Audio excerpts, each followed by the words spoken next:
Hey team, EMP here. I got some questions in the Discord about seeing a tier list recently from a major website, and there were some concerns about seeing what was meta and what wasn't meta, or builds that weren't on the top of the list or on the bottom of the list. However, their concerns were that if it's on the bottom of the list, does that mean the class that or the subclass that they want to play is bad? And so I made this video today, and this is going to be a condensed version. You'll be able to find the entire version in the length in my highlights on Twitch, which I'll link below. So I made this video today in order to help the newer, more casual players understand where they might want to go when they log into Last Epoch for the first time. All right, boys. So we need to have a talk, okay?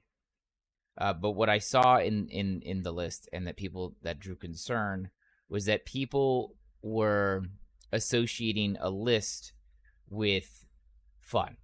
Now, personally, I'm not a fan of tier lists, but it is good to have the data to go off of. This list is a mastery tier list according to what is meta. I won't disagree with this being meta. Casual players, which is about 90%, give or take, of LE players, aren't going to chase the meta. People are seeing the things that they like to play somewhere at the bottom. Like, for example, Shaman. What if people like totem builds, bro? What if people like totem builds? They're going to be like, oh no, totems suck. No, totems don't suck. They are just not the most effective / efficient way to clear into the end game. What if you really like spin to win? He's labeled B tier. If you are wondering what is the most efficient method for end game grinds, this list is accurate, and I won't argue it. So what we're gonna do is make our own fucking list for the casuals, not for the sweaties, for the casuals. We'll explain why and how. We're gonna say active playstyle. Okay, so active playstyle requires constant active engagement. Gearing, which would be either simplicity in gearing for power, meaning you don't have to find some crazy ultra rare affixes in order to actually get the character to work. Power, which we would associate very similar to meta, but not quite the same. I would associate fun here, but this is just me. But we're gonna have 3 different kinds of lists, and then we're gonna have the meta list, which is going to virtually match the max roll list. And then over here, we'll go ahead and we'll go the overall. Okay, we'll go the overall here. Okay, which is the average. Okay, I would put the Rune Master as the top. It is by far the most active play style in the game, cycling amongst several different skills and or invocation. I also believe that the Blade Dancer as well, as long as you're not using shift. When it comes to the Sork and the Spellblade, I would say the Spellblade is very rinse and repeat when it comes to, I guess either now the new Flame Dash, right? Or Teleport, Shatter Strike. I would give the Spellblade a 3, and I'd give the Sork a 2. The Marksman, I would also probably give either a 2 or a 3. It kind of depends on the explicit build. I'll be honest, there's not that many builds for it. I guess if you're doing the arena, you can open up, HOA, Hail of Arrows, and even perhaps remote trigger on the ballistas. But I'll give it 2.5. I would say the Necro, as far as the very popular builds, which would be obviously the Aberrant Call Wraith and the Golem Rip Blood, that's going to be a 4. The meta Necro right now, it's one button. It's you rip blood on your Golem. That's it. It's fun because I'm strong, but it's not fun because I feel like I'm just constantly always in the same thing. Like every interaction requires the identical response. And the Lich, all you're doing is staying in Reaper form all the time and death sealing.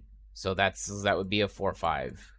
Because at least as the Necro, you are having to actively engage and avoid high damage mechanics. When you're in the Lich form here, like you run into problems. Shaman, I give him a 3.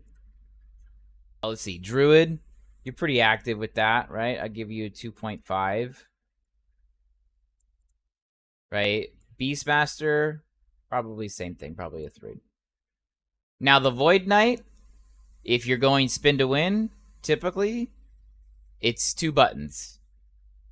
You load up your sigils, which is 1 button, and then you hold down spin to win. Okay.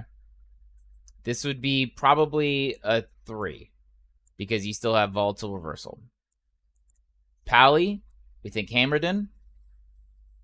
It's not very active, right? But you still have some interactions, right? So we're gonna give you a 3. And Forge Guard, I mean, what the fuck does anybody even fucking play Forge Guard? Does anybody even play Forge Guard? And I'd say the Forge Guard, honestly, I don't even know what you do in a fucking Forge Guard, bro. I guess you do minions. I guess if you're doing minions, it's kind of active, right? So, but we're gonna go ahead and give it 3.5. When it comes to gearing, I'll say a lot of these are similar, but some of these some of these are going to have a harder time than others. I think one of the most difficult ones to gear, in my opinion, is going to be a rogue. For the Sentinel VK, he has lots of built-in passives that makes him very strong, which kind of takes a lot of pressure off on the gear. The Acolyte Necro, again, if we're talking about your traditional builds, that's going to be hard to gear. Primalist, Beastmaster, Druid, Shaman, again, they have very strong passives that give them the ability to survive an engagement, which means you can reserve most of your gear to just do damage. And then for the mage, your defense is also part of your offense. Gearing for the Rune Master is very easy. I'd say this is a 1.5. As far as the Sork and the Spellblade, again, I would consider them very, very easy to gear, and I would just say they're just a 1. I just made 2 recent Rune Master builds that don't require a single unique and are very strong. Why? Because the guy just creates defenses like it's going out of style. If you've played a Necro Lich and you've leveled through early game, you're going to know this feels fucking bad. You get into Empowered Monoliths for the first time, and you didn't find the gear. This feels fucking bad. Sentinel VKs, most people can get through to get to Empowereds with nothing special. Rogues feels really bad once you get to Empowereds and you don't have dodge. When it comes to the meta, well, like I was saying, I don't think they're wrong here. Now, when it comes to power, similar but not congruent here. Okay? For example, Void Knight is very powerful. He's very strong. But he can take a lot of hits and he can pour out a lot of damage. He can sustain. And he has lots of good sustain. Okay. Paladin, I'd probably leave it where it's at. About a 2. And the Forge Guard,